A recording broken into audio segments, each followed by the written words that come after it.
이 시간 저희들에게 주신 하나님의 말씀은 창세기 40장 6절에서 8절까지 말씀입니다. 아침에 요셉이 들어가 보니 그들에게 근심의 빛이 있는지라 요셉이 그 주인의 집에 자기와 함께 갇힌 바로의 신하들에게 묻되 어찌하여 오늘 당신들의 얼굴에 근심의 빛이 있나이까? 그들이 그에게 이르되 우리가 꿈을 꾸었으나 이를 해석할 자가 없도다. 요셉이 그들에게 이르되 해석은 하나님께 있지 아니하나이까? 청하건대 내게 이르소서. 아멘. 비록 인원은 적지만 예수 그리스도가 오신 그 성탄의 기쁨은 충분히 우리의 마음에 감동으로 부어주시는 우리 할렐루야 찬양대 다시 한번 감사의 박수, 축복의 반주 보내겠습니다. 저는 저희 가문에서 처음 예수 믿은 제가 첫 믿음의 씨앗이 되었습니다. 근데 그것도 어린 나이가 아니라 나이 30에 대해서 이제 예수 믿게 되고 신학교에 들어가니 믿음도 없이 신학교에 들어간 것 같았습니다. 그런데 참 놀라운 것은 신학교에 입학하여 공부해 봤더니 너무 저하고 맞는 거예요. 처음 듣는 이야기인데도 불구하고 저는 학부는 건축공학 공과 출신이거든요. 근데 이게 문과에 와서 공부 적응을 잘할까 염려도 했었지만 너무 그 강의들이 귀에 쏙쏙 들어오고 다 이해가 되더라고요. 왜냐하면 어떤 강의를 듣냐면 우리 신학교 우리 다니신 우리 선배님도 계시고 저기도 부여에서도 오셨네요. 갔더니 엄청 재밌는 걸 가르치는 거예요. 이 성경은 언제 어떻게 편찬이 됐고 이름이 거룩합니다. 성경의 정경화 과정. 그러니까 이거 언제 편집이 됐고 그때 어떤 것들은 성경에 수록이 되고 어떤 것은 배제되었다. 근데 이런 지식들이 머리에 들어오니까 믿음이 더 클 수는 없겠죠. 그런데 저에게 믿음의 큰 계기가 되는 한 차례 기도의 응답이 있었습니다. 겨울 대전에서 학교 다니는데 대전의 겨울도 춥거든요. 근데 저와 저희 아내가 주일날 교회를 섬기고 저희 학교 기숙사에서 생활했었는데 끝나고 이제 돌아가는 버스를 기다리면 그렇게 제 모습이 처량할 수가 없어요. 제 아내하고 둘이. 버스 정거장에 두 사람만 있고요. 근데 그 간선 버스라 언제 오는지도 몰라요. 지금처럼 몇 분 뒤에 버스 도착 이런 형광판도 없고. 근데 그 배차 간격이 50분이라 자칫 잘못하면 한 40분씩 기다려야 되거든요.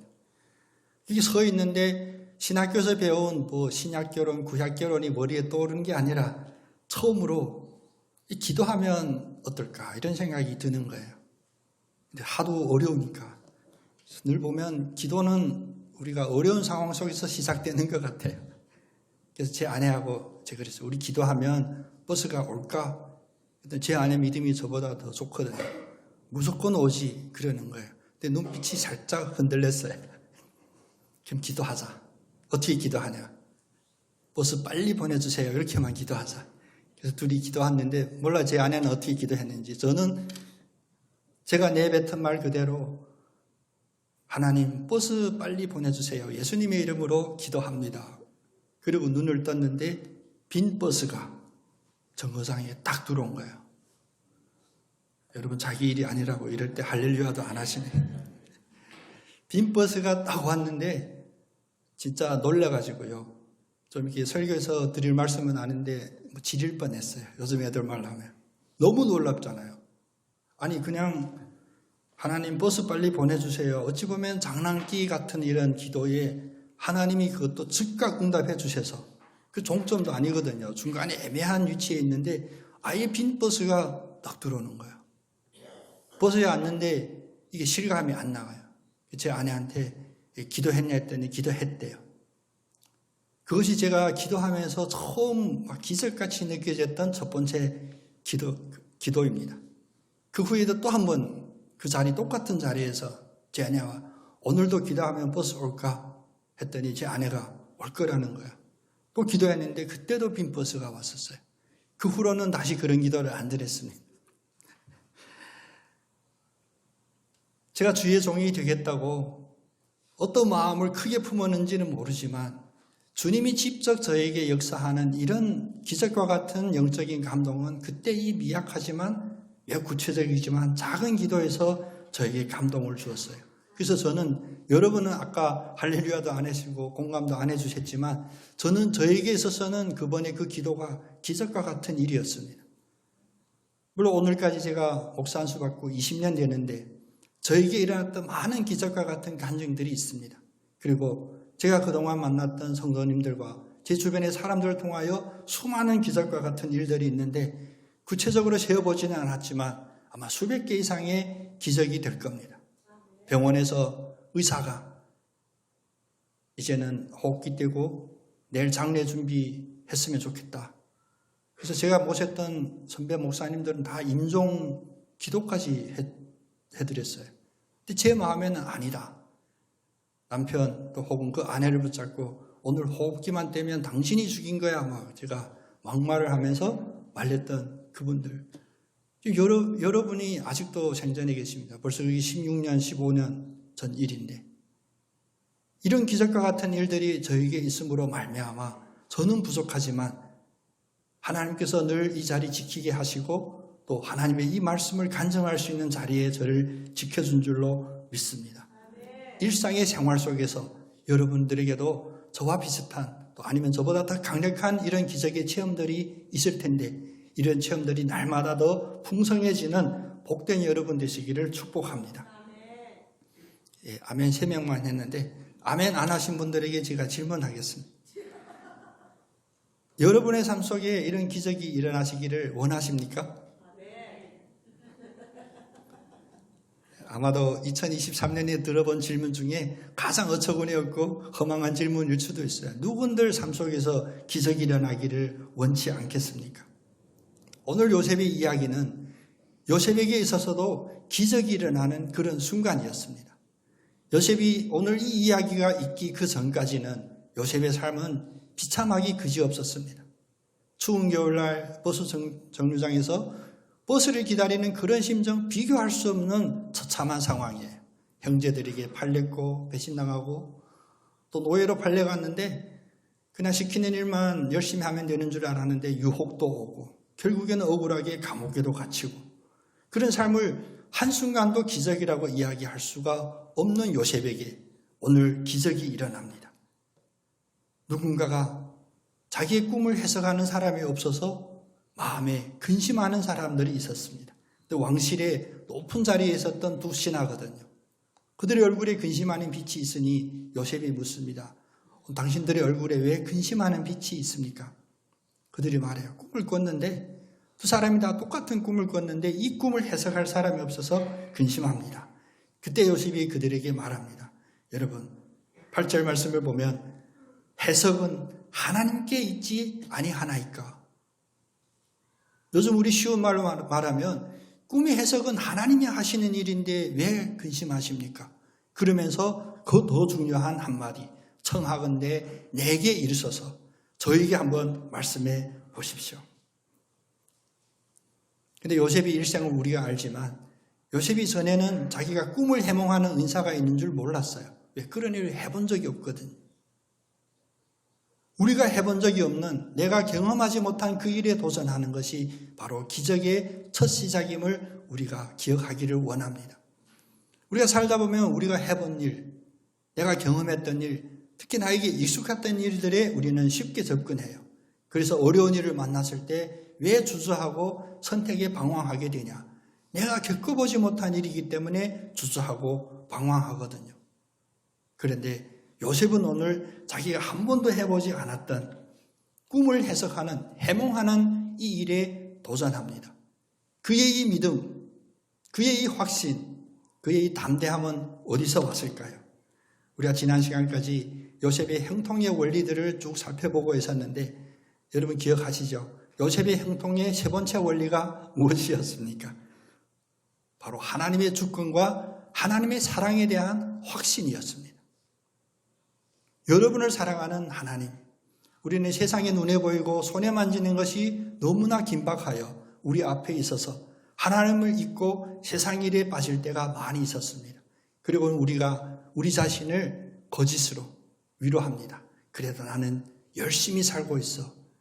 열심히 사는 것이 중요한 것이 아니라 왜 살고 있고 무엇을 위하여 살고 있고 누가 살고 있는가가 가장 중요하잖아요.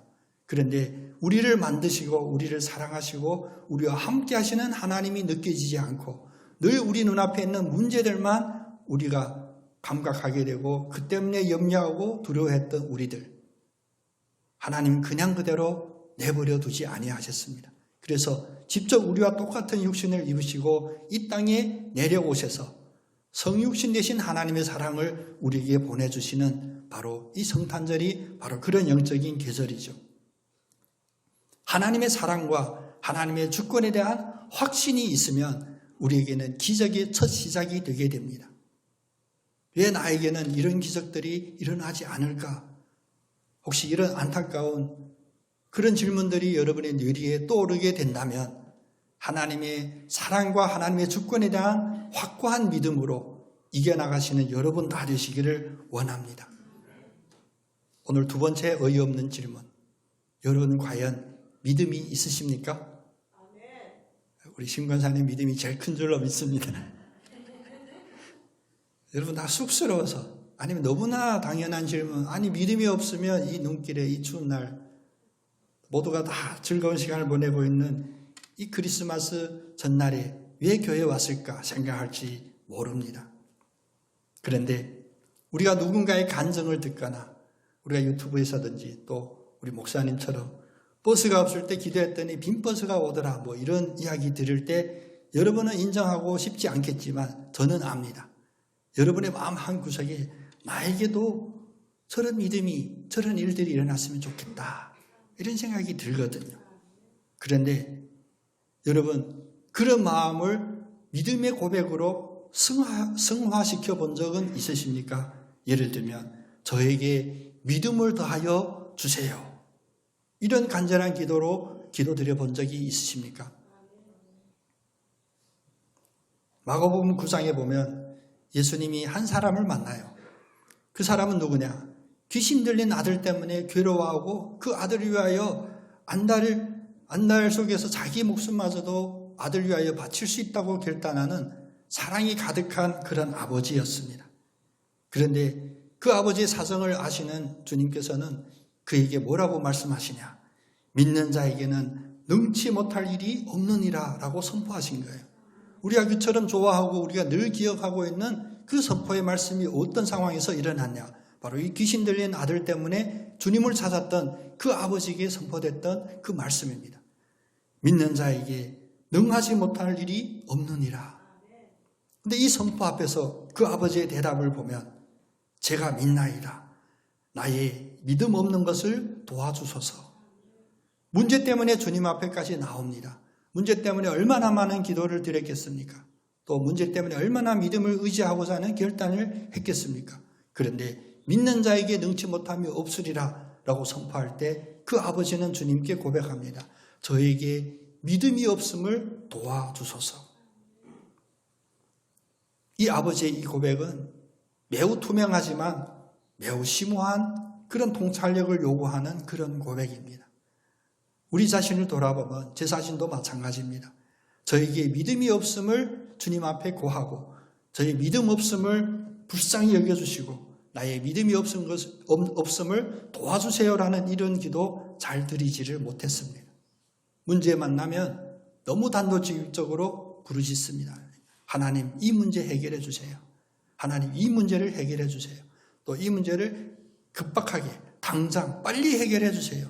이런 기도를 드렸지만 귀신 들린 아들 우리와 비교할 수 없는 큰 어려움을 안고 예수님 앞에 약속의 말씀인 믿는 자에게 능치 못할 일이 없느니라는 이 약속의 앞에 오히려 저의 믿음 없음을 도와주세요라는 이런 기도는 잘 드리지 못했던 것 같습니다. 그러면 주님이 여기에서 말씀하시는 믿는 자에게 능치 못함이 없으리라 할 때 그 믿음은 어떤 믿음일까요? 우리가 크게 믿음을 구분해 본다면 두 가지 믿음으로 구분할 수가 있습니다. 하나는 일반적인 믿음, 또 하나는 구체적인 믿음입니다. 일반적인 믿음이란 하나님은 존재하시고 하나님은 우주 만물을 창조하시고 나를 사랑하시고 나에게 의로움이 무엇인지를 깨닫게 하시고 그 의로움을 우리를 통하여 이루시는 의로우신 하나님, 뭐 이런 교리적인 고백들은 다 일반적인 믿음입니다. 이 자리에서는 어느 한 분도 이 믿음에 대하여 의심하는 자 혹은 이 믿음이 없는 자는 없습니다. 그런데 두 번째, 구체적인 믿음이란 무엇일까? 구체적인 믿음은 우리의 일상의 삶 속에서 구체적인 일 속에 드러나는 일들입니다. 하나님이 우리에게 주시는 많은 말씀들이 있어요. 뿐만 아니라 하나님 우리 기도 중에 음성으로도 들려주시고 환상으로도 보여주시는 많은 약속의 말씀 혹은 명령이 있습니다. 그런데 이런 말씀, 약속의 말씀이나 우리에게 주신 이 명령이 우리의 삶 속에서 구체적인 특정한 상황에 적응될 때 드러나는 그 믿음이 바로 구체적인 믿음입니다. 하나님으로부터 오는 말씀, 명령, 이 일반적인 믿음이 먼저 오게 되고요. 이 믿음이 오게 되면 일반적인 믿음이 구체적인 믿음으로 반드시 드러나게 됩니다. 물론 앞에 있는 하나님의 말씀에 순종하지 않으면 하나님의 그 속성, 사랑하심, 정의로우심, 우리와 함께하심, 이런 속성에 대하여 우리가 믿음이 없다면 당연히 뒤에 있는 구체적인 그런 믿음도 없겠죠. 그럼 제가 앞에서 제가 간증했던 그 버스를 기다리면서 저 드렸던 그 기도는 신학교에서 저에게 가르친 성경의 번역이 어떻게 됐네, 성경은 언제 편집이 됐네, 성경 그때 어떤 것들은 빠지고 어떤 것은 추가했네, 이런 잡다한 신학적인 지식이 저에게 작동한 것이 아님을 저는 믿습니다. 하나님이 우리에게 주시는 그 믿음은 바로 우리에게 주신 말씀, 그 약속, 명령이 먼저 우리에게 행해졌을 때 그 말씀의 약속이나 그 명령이 우리의 구체적인 삶 속에서 구체적인 믿음으로 드러날 때 그것이 바로 기적과 같은 일이 일어나게 되는 것입니다. 요셉은 바로 하나님의 그 은혜, 그 사랑을 구체적인 믿음으로 승화시킨 거예요. 구체적인 상황 속에서 요셉은 어떻게 했습니까? 아무도 이 요셉에게 묻지 않았어요. 그 두 관원도 내가 어젯밤 꿈을 꿨는데 그것을 어떻게 해석해야 될지 몰라 고민이다 라고 먼저 요셉을 찾은 것도 아닙니다. 요셉은 나대기 좋아하는 사람같이 보여요. 먼저 그들에게 나갑니다. 구체적인 상황 속에서 먼저 묻지도 않는데, 그를 부르지도 않는데 그 상황 속에 참여합니다. 어찌하여 당신들의 얼굴에 어둠의 빛이 있나이까? 여러분, 혹시 우리의 주변에도, 우리 이웃에게도, 우리 교회 안에도 얼굴에 근심의 빛이 있으면 여러분 담대히 이 위로의 말씀, 권면의 말씀, 문안의 말씀을 들으시기를 부탁드립니다. 혹시 근심할 일이 있나? 상대방은 생각하겠죠. 네가 뭔데? 네가 무슨 능력이 있어서 나한테 이런 거 묻냐? 물으면 뭐 해결해 줄 거냐? 이게 일반적인 세상, 특별히 요즘 우리가 사는 이 세상에 있는 일이거든요. 그런데 요셉은 그걸 개의치 않았습니다. 그들이 이 꿈을 해몽할 수 없다고 하는, 어찌 보면 과학적으로든지 우리의 상식으로 가장 해결하기 어려운 이 일에 대하여 요셉은 고백합니다. 아니, 선포합니다. 꿈에 대한 해몽은 하나님께 있지 않습니까? 왜 그것을 믿지 않습니까? 무슨 꿈인지 저에게 말씀해 보십시오.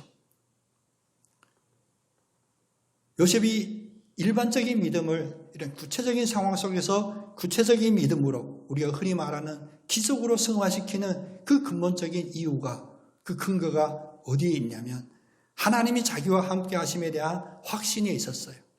또 하나님의 그 말씀의 약속이 나를 위한, 나에게 주신 약속의 말씀임을 믿었기 때문에 그 믿음에서 나오게 된 겁니다. 여러분, 여러분의 뇌리 속에, 여러분의 기억 속에 새겨져 있는 그 일반적인 믿음, 하나님은 사랑이시다, 하나님은 나와 함께 하신다, 하나님은 정의로우시다, 이런 일반적인 믿음을 여러분의 삶 속에서 구체적인 믿음으로 드러내는 복된 여러분 다 되시기를 원합니다. 예수님의 제자 중에 가장 스토리가 많은 제자가 바로 베드로이죠. 베드로에게는 일반적인 믿음이 충만했겠죠. 왜? 예수님과 함께 먹고 자고 예수님이 하는 모든 일들을 가장 지근거려서 함께 참여했던, 또 목도했던 그런 제자였습니다. 어두운 밤 배에서 예수님이 배로 오는데 바다 위를 걸어오는 예수님을 보았어요. 그때 베드로는 놀랐을까요? 놀라지 않았습니다. 왜? 일반적인 믿음에는 포함되어 있거든요. 우리 주님은 못하실 일이 없으신 분이야. 우리 주님한테는 무엇이든지 다 가능해요. 주님이 바다를 평지와 같이 걸어오는 것 베드로가 놀랄 일이 아닙니다. 예수님이 무리를 걷는 그 모습을 보자 베드로는 이렇게 부르짖었어요. 마태복음 14장에 보면 28절인가 27절에 만약 주님이시면 저에게도 명령하셔서 저도 물 위를 걷게 해주세요. 이건 의심이 아니에요. 이건 일반적인 믿음에서 나오는 질문이 아닙니다. 베드로는 뭐 하고 싶었냐? 이 자리에 계신 여러분과 저처럼 똑같이 모든 상황 속에서 구체적인 상황 속에서 이 믿음의 그 기적을 보고 싶은 그런 신앙적인 호기심, 그런 용기들이 있은 거예요. 주님이 물 위를 걷는 것은 당연한 일이지만 혹시 나에게 말씀하시면 허락하시면 저도 물 위를 걸을 수 있지 않을까? 그걸 주님께 묻는 거예요. 여러분 주님께 질문하고 주님께 요청하는 데는 우리가 어떤 비용이 들지 않는 거 아시죠? 국세청에서 요금 청구도 하지도 않아요. 세금도 안 내. 근데 우리는 왜 이것을 아끼냐? 베드로와 같은 이런 용기를 왜 아끼는지 우리 자신을 돌아봤으면 좋겠습니다. 1년 내내 하나님 앞에서 담대하다를 외쳤는데 과연 지난 1년 동안 내가 하나님 앞에 담대하게 부르짖고 담대하게 간청했던 일들이 있었는지 돌아보면 아마 여러분 다 부족하다라고 생각했을 거예요. 베드로는 바로 이 일반적인 믿음을 구체적인 믿음으로 승화시키고자 하는 그 간구를 드립니다. 나에게 명령하시면 나도 물 위를 걸을 수 있을까요? 주님은 딱 한마디만 합니다. 오라. 그래, 너도 물 위를 걸어라. 베드로는 물 위에 섰습니다. 주님이 오라고 하시는 그 말씀을 신뢰하고 그 말씀에 순종했습니다. 그랬더니 어떻게 됐습니까? 우리가 다 아는 일 그대로 베드로도 물 위를 걷게 돼요. 물론 여러분 물 위를 걷게 해주세요 이런 기도를 드릴 이유는 별로 없겠죠. 그렇죠? 오히려 바다 깊이 들어가 오랫동안 있을 수 있는 그런 은사를 주세요 기도는 할 수 있겠지만 베드로는 물 위를 걷게 됩니다. 그런데 베드로가 이 물 위를 걷게 된 것은 그의 용기가 아니었습니다. 바로 그의 믿음이었습니다. 더 중요하게는 예수님이 오라고 명령하셨을 때 그 명령에 순종하는 그 순종으로 일어나게 된 것입니다. 일반적인 믿음이 구체적인 믿음으로 드러나는 그 순간 베드로는 한 발짝 한 발짝 믿음으로 걸어가고 매번 걸을 때마다 그 구체적인 상황 속에서 드러나는 이 기적과 같은 믿음이 그를 인도했습니다. 그런데 베드로는 우리와 똑같이 육신이 연약합니다. 갑자기 강한 바람이 확 불어오자 그의 마음속에 있었던 이 확신이 순간 흔들리기 시작합니다. 그리고 주님께만 집중했던 그 집중력이 흐트러졌습니다. 순간 그리스도의 명령에 대한 믿음이 사라지고 오히려 눈앞의 상황 때문에 몰려오니 그의 마음에 옵니다. 순간 물에 빠지게 되죠. 그때 다시 소리칩니다. 그때 뭐라고 소리치냐? 우리가 늘 하는 그대로 주님 저를 살려주세요. 구해주세요. 주님은 그에게 한마디로 질책합니다. 믿음이 작은 자여 왜 의심하였느냐? 믿음이 작은 자여 왜 의심하였느냐? 믿음이 작으면 의심하게 됩니다. 거꾸로 말하면 의심하는 자는 믿음이 작은 자입니다. 하나님은 우리들에게 요셉에게 형통하게 했던 그 역사를 수천 년 전에 이미 기록해 놓으셨고 여러분이 매일 보는 성경 속에 순간순간마다 확증해 주시고 그것도 1년에 한 번씩 우리가 이 강림절 예수님의 오심을 기념하는 이벤트로 기억하는 이 성탄절을 허락해 주심이 무엇입니까? 바로 물 위를 걸을 수 있는 그런 믿음도 있었고 하나님의 말씀에 순종했던 우리들이 찬바람이 확 불어오면 순간 흔들리고 의심하는 우리들을 그냥 버려두지 아니하시고 야단치지도 아니하시고 늘 인도해 주시는 항상 지속적으로 주시는 그 은혜의 표징입니다. 지난 한 해를 돌아보면 후회할 만한 일들도 있죠. 그때 그 믿음으로 좀 더 했어야 되는데 그때 내가 믿음으로 하지 않았던 것, 세상적으로 했던 일이 오히려 나에게 후회가 되는구나. 이런 생각할 수도 있습니다. 그러나 그것 때문에 여러분 염려하시고 낙심하거나 포기하지 마십시오. 하나님의 말씀은 여전히 살아계시고 우리가 성탄의 아기 예수를 맞이하듯이 주님은 어느 자리에서든지 어느 순간에든지 우리에게 늘 임재하시는 분입니다. 이것을 다른 말로 쉬운 말로 고백하면 이런 고백이 되겠죠. 우리 다 함께 우리 한번 같이 고백해 볼까요? 믿음은 지금도 이 자리에서 기적을 일으키십니다.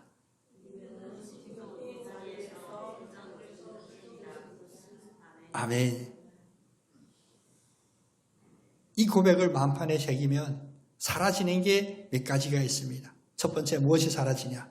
믿음이 있으니까 의심함이 사라지게 되고요. 믿음이 있으니까 두려움이 사라지게 되고요. 더 중요한 것은 이 믿음이 있으면 무엇이 사라지냐? 나의 지금 이 상황, 나의 지금 현재의 이 구체적인 상황이 사라지게 됩니다. 이제는 흉흉한 바다를 바라보는 것이 아니라 주님의 그 말씀을 믿는 그 믿음을 보게 되고 주님의 그 능력을 보기 때문에 이제 어려운 상황은 더 이상 어려운 상황들이 아닙니다. 내가 처한 특정한 상황이 있다고요? 우리는 늘 핑계대죠. 어떤 일이 안 되었을 때 이유들이 많죠. 아니 그건 내 상황이 이러이러하니까 안 되는 거지. 당신은 나를 몰라. 당신은 내 상황을 알 수 없어. 그런 이야기를 많이 해봐야 우리에게 전혀 도움도 되지 않거니와 듣는 이에게도 도움이 되지 않습니다. 오직 도움되는 답은 딱 하나입니다.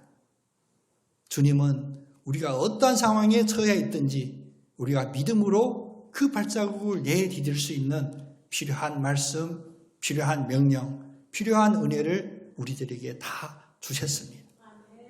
우린 그것을 믿음의 선물이라고 하죠. 선물로 우리에게 이미 주셨습니다. 여러분 지금 갖고 있습니다. 그런데 이것을 사용하느냐, 사용하지 않느냐. 이것이 바로 우리의 믿음이 성장하는 길입니다. 사도 바울은 고린도후서 5장 7절에서 이런 고백을 합니다.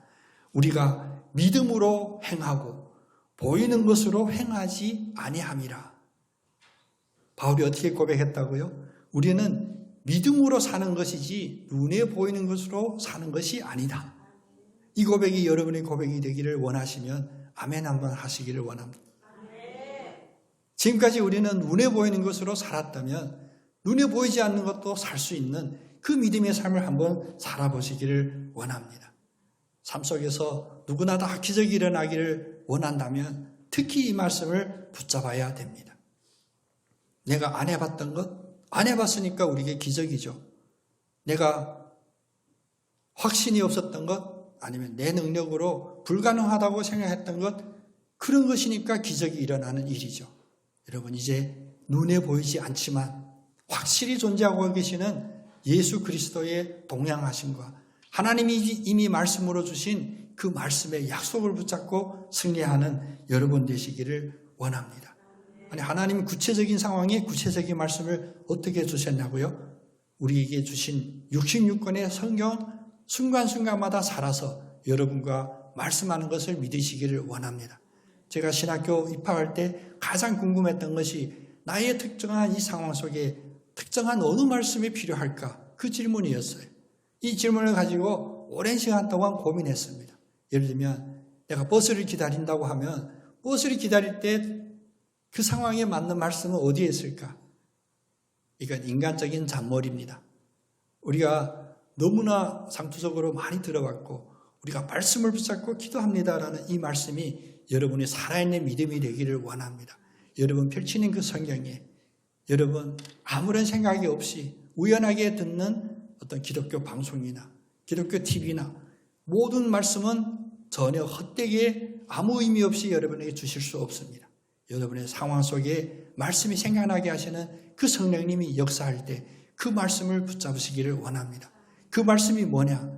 성령께서는 아십니다. 그리고 우리는 무엇을 아냐? 하나님이 이미 우리들에게 충분한 말씀을 허락해 주셨고 하나님이 주신 그 충분한 말씀으로 우리는 어떠한 상황이든지 기적을 일으킬 수 있는 이 믿음만을 우리는 확실히 알고 있습니다. 믿음으로 걸으면 매일매일 한 발자국 한 발자국이 다 기적의 일이 될 줄로 믿습니다. 예수님이 지금 말씀하십니다. 오라, 걸으라, 앞으로 나아가라. 이 말씀을 붙잡고 2023년을 마무리하는 우리들, 특별히 예수 그리스도의 오심을 기다리는 이 대강절 기절에 그냥 늘 들어왔던 그런 슬로건으로 예수는 나의 소망이요 기쁨이요 이런 고백이 아니라 예수는 나의 기적입니다라는 이 믿음의 고백이 충만하시기를 다시 한번 축복드립니다.